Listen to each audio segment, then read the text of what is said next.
Hi, Statesmen Nation. We are here with Simon Brown as we preview the 2024 men's soccer season. Coach, another year, another chance to go to the Nationals and continue this awesome run of tournament success we've had. Let's recap last year's awesome run, historic run, and then we'll get into this year. But let's talk about 2023 and all the success we had. Yeah, it was a fun year, and we accomplished another goal of getting to a final site, and finished second in conference. Didn't do so great in the conference tournament. Won a lot of games. Won some big games on the road.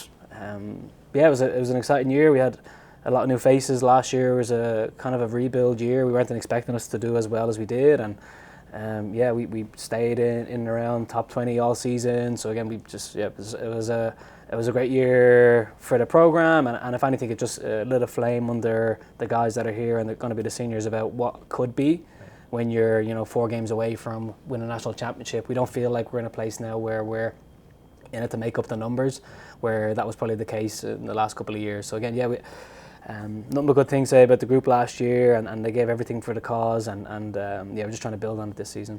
Yeah. One more point about last year. What was different last year? Do you feel like that just got you guys over that hump? I think we had the right players in the right positions. We were able to keep a lot of clean sheets. I think we were pretty solid defensively.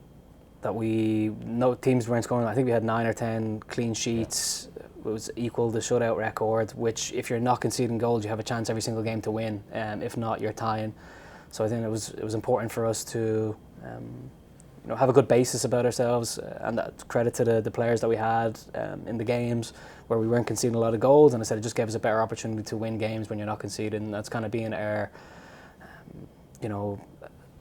basis for the last couple of years is just be solid defensively, and then we can figure out offensively how we're going to score a couple of goals, and hopefully we get that right this year. Yeah, definitely.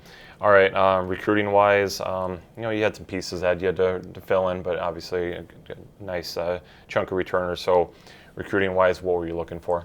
Yeah, we bring back 8 guys that started the national tournament game, the last game of the season, which is always good to have a big chunk of your roster, because even like ability wise is great too. We also just buy in, and culture wise it's a lot easier because you have the new group coming in that are kind of adapt to the team, as opposed to in the past where we've had to bring in 5, 6, 7 starters. It's kind of okay, it's a learning curve. So it's being a good preseason with the adaptability of the our style, the energy that we play with, the intensity. The guys have been great with just the discipline that they have on the field, all that stuff. So recruitment wise, the pieces that we lost was obviously Lucas at left back, Timo didn't come back at right back, and then Emre, which was the freshman of the year in the conference, transferred to a Division 2 school. So that was the main pieces we left. I'm just trying to fill in those couple of spots with some kids in and around the country, and that was kind of our recruitment philosophy from last year going into this year. And then how can we find a player in each position to get us better? We went through the mix of transfers. We went with a mix of freshmen and transfers, mainly because we have a large graduating class this year that next year we're going to have to get right again. So again, kind of looking in the future now, 2 years out, of what it's going to look like. So that was kind of our philosophy in the off season. Mm-hmm. All right, let's break down the roster. Goalkeepers or forwards, however you want to do it, and then just work down the list. Yeah.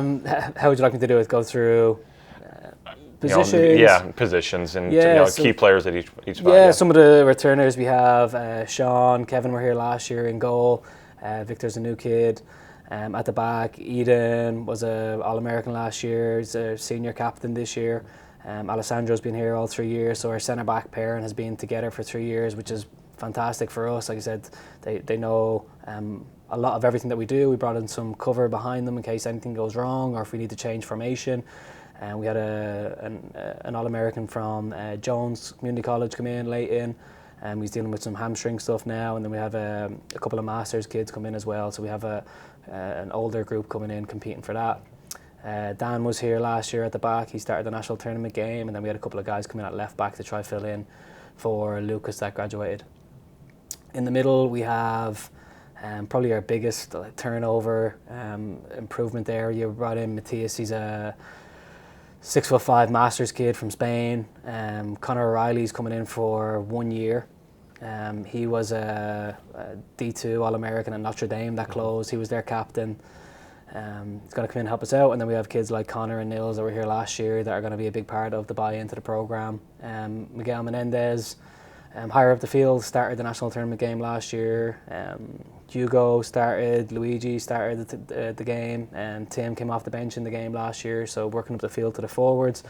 And then we've added in like freshmen, masters kids all over. So again, we have like a lot of familiar names, but again, a lot of kids that I think the biggest thing about the group is just the maturity of the kids that we brought in. Like I said, we have 6 masters kids on the roster now. Like we have 24, 25-year-olds that are here for 2 years, as opposed to a large group of 18-year-olds that have got to mature quickly. I think the younger kids have kind of adapted to the older kids, and just the level of professionalism and maturity that the group has been brilliant, and they've just bought into our system very, very quickly. So yeah, it's a great core group, and then the guys that we brought in are definitely going to be able to help us. All right, let's talk about briefly what you saw out of the first few scrimmages as you're getting ready for the season opener and stuff. Things that were good, maybe things that were not so great. Yeah, I think the preseason games, the goals that were given away have been like massive mistakes, and they haven't been like attacking plays where we've been broken down, where there's like 4, 5, 6 things going wrong. It's been one glaring mistake that we just need to get right. The goals that we scored were scrappy. So again, it hasn't been a great flow to the game as far as attack or defence, either game that we've played. But again, I think the kids have been able to see the speed of play. Coming to America, it's not like it is around the world where everyone's just relaxed and casual and has the ball and you go play. It's intense. There's a fire in every play.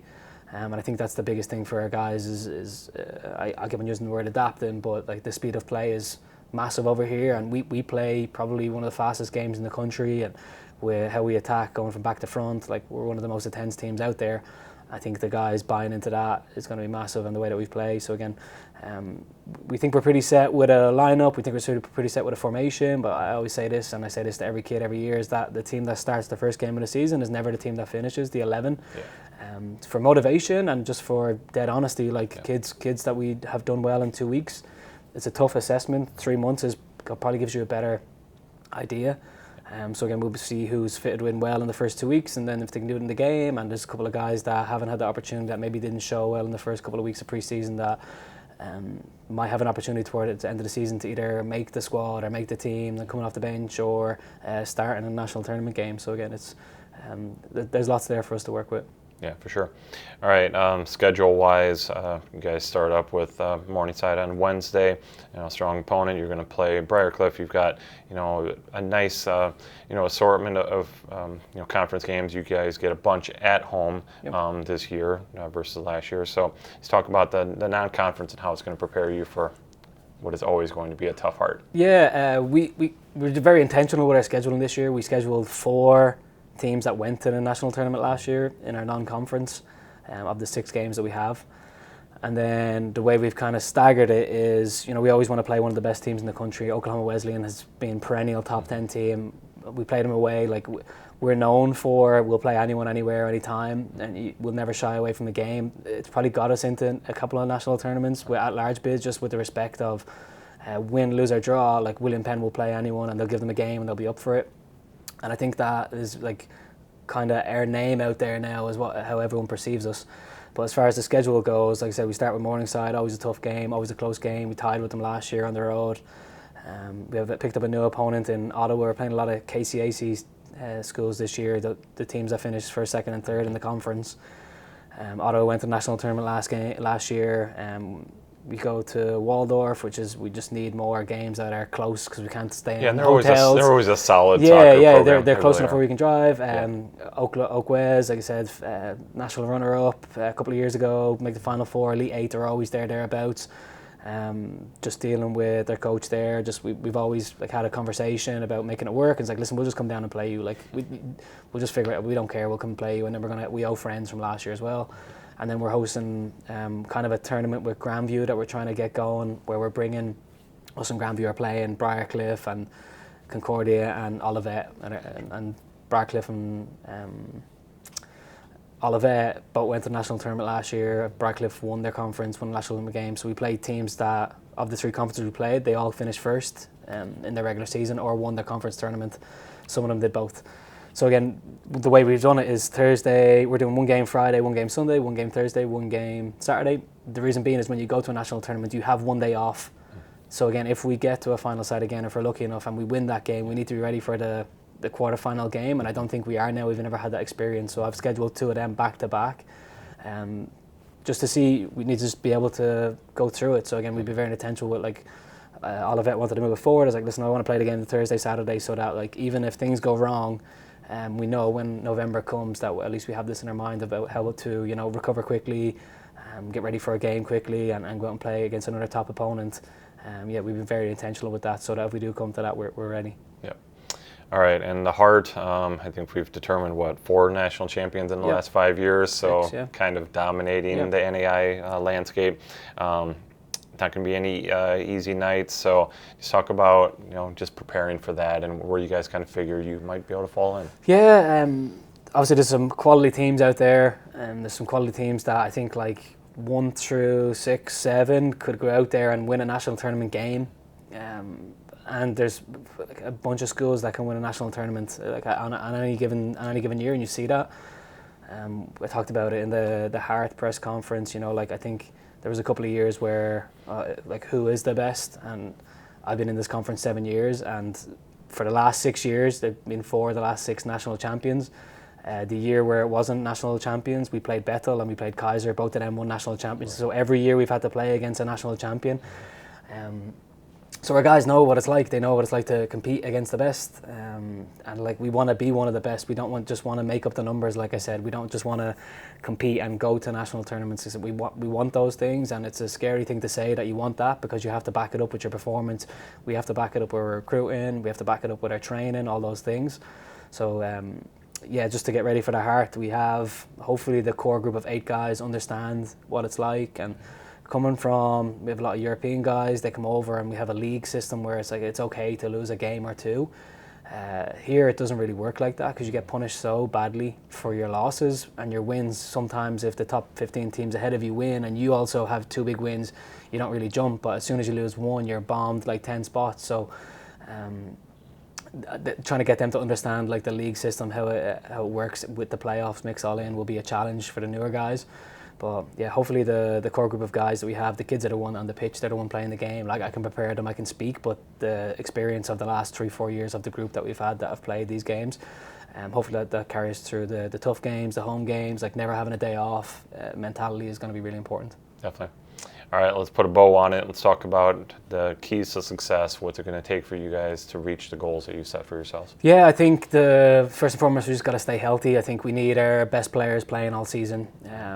You can see that now with a couple of injuries that we have, and I think like being able to utilize the squad is the next step in it. Is like, okay, we recruited a large group, we have a large roster, but if injuries happen, okay, that's the next phase. We have something to fall back on. We have players that understand the system, understand their role, that can come in and change a game, help someone out that maybe needed a day off, because it's a long season. After to Wednesday, we don't have a week off. We don't have a bye week until we get into Baker, which is September 14. So from there, we have a game every 3 days or 2 days. So again, just the experience and is going to be massive. So the health, the squad, and the experience that we have is going to be massive for us. Dealing with the longevity of this season and how grueling it is, because the way we set up the schedule, the way conference is, no matter what, there's never a day off. So we set ourselves up to be there in November. Whether we are or not is one thing, but mentally, hopefully, that's just the way we set ourselves up. So hopefully it comes with a little bit of success along the way. Awesome. Okay. Well, thanks, Coach. Appreciate it. Appreciate it. Once again, Simon Brown of the men's soccer team. The team opens up the season on Wednesday, Morningside at Ross Field. So come out and check out the team. Actually, pretty favorable weather for the first game of the year in August. So we're excited for it. But yeah, best of luck this season, Coach. Thanks. Wade. Appreciate it.